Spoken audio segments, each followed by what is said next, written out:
ओम साई राम, ओम हनुमते नमः। Welcome back to my channel Sai Upasana divine 47 tarot.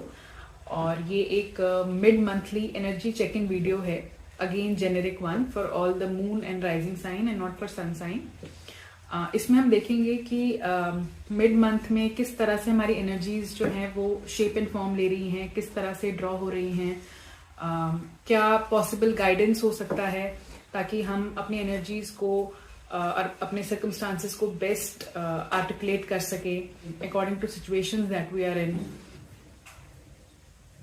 और आने वाले टाइम में जो अभी हमारे दिमाग में जिस चीज ने बहुत टोल ले रखा है, जो एनर्जी अभी हेवी है, उसका क्या लेआउट रहेगा, पॉसिबल लेआउट रहेगा, या किस तरह से हम अपने टाइम को यूटिलाइज कर सकें ताकि हमारे सर्कमस्टांसेस में हमें वो बेस्ट आउटपुट मिल सके आगे।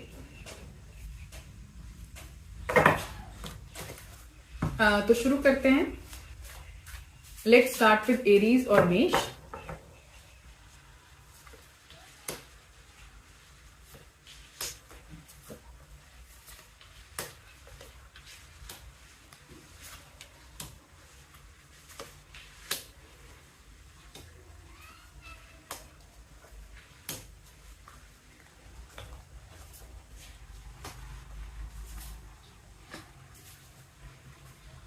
कैंसेरियंस या फिर कर्क राशि, नो वंडर आपके स्प्रेड में कप्स काफी हैं एंड लव एनर्जी है, इमोशनल एनर्जी है बेसिकली, क्योंकि आपका वाटर साइन है और वो एक इन चीजों को वो सिग्निफाई करता है।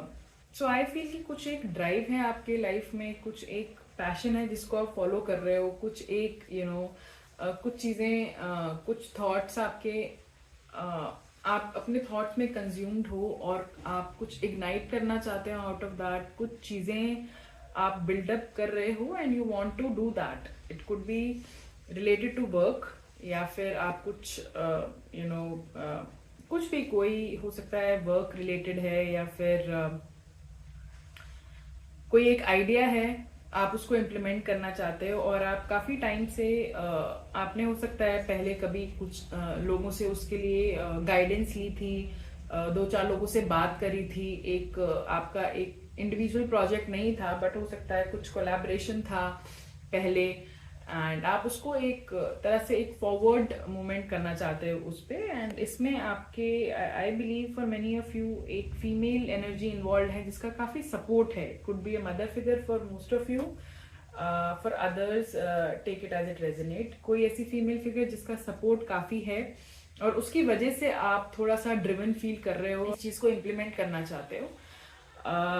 मुझे ऐसे भी लगता है कि कोई ना कोई ऐसी एनर्जी भी इन्वॉल्व है, स्पेसिफिकली मेल एनर्जी, जो बहुत ही काइंड ऑफ अथॉरिटी रखते हैं आपकी लाइफ में, एंड उनका भी सपोर्ट है आपको अभी, who is very clear with what he wants and how he wants to help you out, या what he expects out of you. बहुत क्लियर है अपने कम्युनिकेशन पार्ट में, एंड उनका सिर्फ एक काम करने का तरीका आपसे थोड़ा सा डिफरेंट रह सकता है। वो सिर्फ पैशन को फॉलो नहीं करते हैं, वो रिजल्ट ड्रिवन है। He want to see the facts and figures I believe. तो कहीं ना कहीं थोड़ा सा वहां पे कॉन्फ्लिक्ट आ सकता है। बस कीप चेक ऑन दैट कि अगर आपको अपने सेम लेवल का बंदा चाहिए था, या फिर सेम थिंकिंग आपको लग रहा है कि जैसा मैं सोच रहा हूँ वैसा ही वो क्यों नहीं सोच रहे हैं एंड मेरे आइडियाज में उस तरह से कोलैबोरेट कर रहे हैं, तो वहां पे एक थोड़ा सा क्रंच आ सकता है कि he is not you, right? So he will function how he wants to, he will function all by himself. तो एंड स्पेसिफिकली यहाँ पे क्योंकि एक अथॉरिटी रखते हैं वो, तो ऐसा आपको थोड़ा सा कॉन्फ्लिक्ट देखने को मिल सकता है कुछ चीजों में।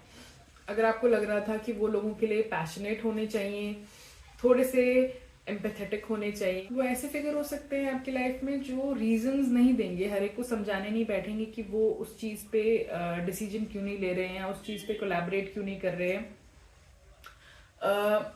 वो उस तरह से फंक्शन नहीं करते, वो बहुत अथॉरिटेटिव हैं और वो बहुत क्लियर हैं अपने डिसीजंस में, ही नेवर रीथिंक्स। तो कहीं ना कहीं थोड़ा सा कॉन्फ्लिक्ट वहां पे आ सकता है। ओवरऑल आई फील कि या तो आपकी लाइफ में एक ऐसी फीमेल है जो बहुत पॉजिटिव आउटलुक रखती है अभी और आपको एम्पावर करती है विद दैट, एंड कहीं ना कहीं उसके इर्द गिर्द आपका सारा टाइम जाता है या थॉट प्रोसेस जाता है, वो बहुत हेवीली आपको इम्पैक्ट करती है आपकी लाइफ में, and you feel she is your life and और द सिग्निफिकेंट अदर, एंड उसको लेके बहुत कॉन्टेम्पलेट भी आपने किया हो सकता है लाइफ में, and she is the one. तो सेंटर ऑफ द स्प्रेड मुझे ऐसी एनर्जी दिखती है, और if there is no significant other than maybe आपकी खुद की एनर्जी है कि आप खुद इतने ड्रिवन हैं, पैशनेट हैं और एम्पावर्ड हैं that you feel like feel very powerful in your own thoughts. मुझे लगता है अगर आप किसी को कुछ ऑफर करना चाह रहे थे, उसमें थोड़ा सा आप डिले फील करेंगे, थोड़ा सा आप लॉस्ट फील करेंगे, आप अभी ऑफर नहीं कर पाएंगे क्योंकि स्टेबिलिटी का इशू है डेफिनेटली विद पेंटिकल्स रिवर्स। मुझे ऐसा लगता है कि इनकम का फ्लो वो थोड़ा सा इशू है अभी आपके लिए, आपको उतना स्टेबल फील नहीं हो रहा है to offer to someone, and you feel कि बहुत सारी चीजों में आप ऑक्यूपाइड हो, बहुत सारे लोग हैं, बहुत सारी रिस्पॉन्सिबिलिटीज हैं, एंड आपको हर एक चीज को केटर करना है। तो अभी डेफिनेटली आप एक वो लैक फील कर रहे हो, वो कॉन्फिडेंस में लैक फील कर रहे हो कि आप कुछ ऑफर कर सके किसी को। It could be to offer someone assurity या कमिटेड रिलेशनशिप या कुछ भी ऐसा जिसमें एक इमोशनल ऑफर इन्वॉल्व होता है। आप ऑफर नहीं कर पाओगे तो आपको एक थोड़ा सा सेंस ऑफ लैक लग सकता है इन अ कमिटेड रिलेशनशिप। मुझे लगता है कि वो क्वालिटी टाइम जो आप स्पेंड करना चाहते थे या जो आप सोचते रहते थे कि how it is going to manifest, एक रिलेशनशिप एस्टैब्लिश करने में या एक कमिटमेंट अभी एस्टैब्लिश करने में थोड़ा सा मुझे लगता है कि एक कॉन्फ्लिक्ट्स काफी ज्यादा चीजों में हो आपकी। हो सकता है कि फैमिलीज इन्वॉल्व हैं और बहुत कॉन्फ्लिक्टिंग चीजें हो रही हैं और आप किसी को कन्विंस नहीं कर पा रहे, and you are waiting for that time. आपको फिर भी आप होपफुल हो, आपको लगता है कि सब ठीक हो जाएगा, सब ठीक हो जाएगा and I should keep going. लेकिन अभी जो चीजें आपने सोची थी अपने लिए, वो चीज अभी जो चीजें आपने विजुअलाइज करी थी कभी, वो चीज आप उसको उस डायरेक्शन में देख नहीं पा रहे हो होता हुआ अभी फिजिकल फॉर्म में, क्योंकि उसमें कॉन्फ्लिक्ट्स बीच में आ रहे हैं। They are very much there only surface area पे, तो आपको कुछ कॉन्क्रीट नहीं दिख रहा है, but still you are hopeful for them, for your own self. Underlying energy मुझे ऐसा लगता है कहीं ना कहीं आप अभी खुद में रिजर्व रहना चाहते हो, उतना आउटस्पोकन नहीं होना चाहते, आउट इन पब्लिक नहीं होना चाहते। आप कहीं ना कहीं थोड़ा सा आप कहीं ना कहीं थोड़ा किसी को प्रॉपर अपने इमोशंस कन्वे करने में थोड़ा सा हिचकिचा रहे हैं। आपको ऐसा लग रहा है कि it will not be fruitful for you. थोड़ा सा आप क्रिस्प एंड रिजर्व रहना चाहते हैं, फिलहाल थोड़ा सा रिजर्व रहना चाहते हैं I would say for this time. और reason has been the heart break, जो आपको थोड़ा सा कहीं ना कहीं लो फील हुआ है, आप सैड हो कि things are not working out. कुछ कम्युनिकेशन जो है that has been very clear and effective communication थी, लेकिन it was not on your side and it somehow broke your heart. So इस वजह से भी मुझे लग रहा है कि आप थोड़ा सा रिजर्व रहना चाहते हो और you just don't want to fight any more, कि आप लोगों से लड़ाई करो, आप उनको समझाओ, आप उनको कन्विंस करो, कन्वे करो। थोड़ा सा वहां से बाहर निकल के आप सोचना चाहते हो खुद के बारे में और किस तरह से मैं अपने आप को बेस्ट पोर्ट्रे कर सकूं ताकि मेरे साथ ऐसी चीजें रिपीटेडली ना हो। आपका गाइडेंस कार्ड मुझे कहता है which is failure by the way, ये बता रहा है कि अगर अभी हमें चीजें अपने हिसाब से होती हुई नहीं दिख रही, जो हमने विजुअलाइज किया था वो नहीं दिख रहा, we need to have that patience in life. Maybe this wants us to have little patience and keep going rather than being rigid about our own things. थोड़ा सा बिलीफ सिस्टम भी हमारा इस चीज से स्ट्रांग होगा अगर will keep waiting, and हमें पता चलेगा कि हम कितना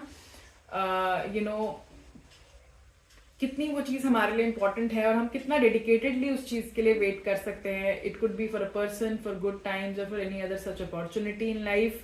और मुझे ऐसा लगता है कि अगर कोई गलती भी आपसे हुई है जिसकी वजह से आप रिग्रेट फील कर रहे हैं, आप बिकॉज किसी सिचुएशन में वो चीज नहीं कर पा रहे जो आपने एक आउटकम सोचा था, आपके हिसाब से वो सिचुएशन अभी शिफ्ट नहीं हो पा रहा है, then maybe that could be an opportunity to encash other things at this time. और जो चीजें डेस्टिनी में है डेफिनेटली वो चीज होगी ही, थोड़ा सा हो सकता है टाइम ले रहा हो, बट इस अपॉर्चुनिटी को कि अभी अगर कुछ चीजें नहीं हो रही तो एटलीस्ट दूसरी चीजें जो हो सकता है, दूसरी चीजें आपने उतना सोचा नहीं था या फोकस नहीं था, वो चीज अभी आप इनकैश कर सकते हैं, बिकॉज उसमें कोई लिमिटेशन नहीं आ रहा है। लिमिटेशंस कुछ ऑनगोइंग चीजों में ही आ रही है। So thank you, Cancerians. I hope this kind of resonates with you. So if you like the way I read, please do like and subscribe. Thank you. Om Sai Nath.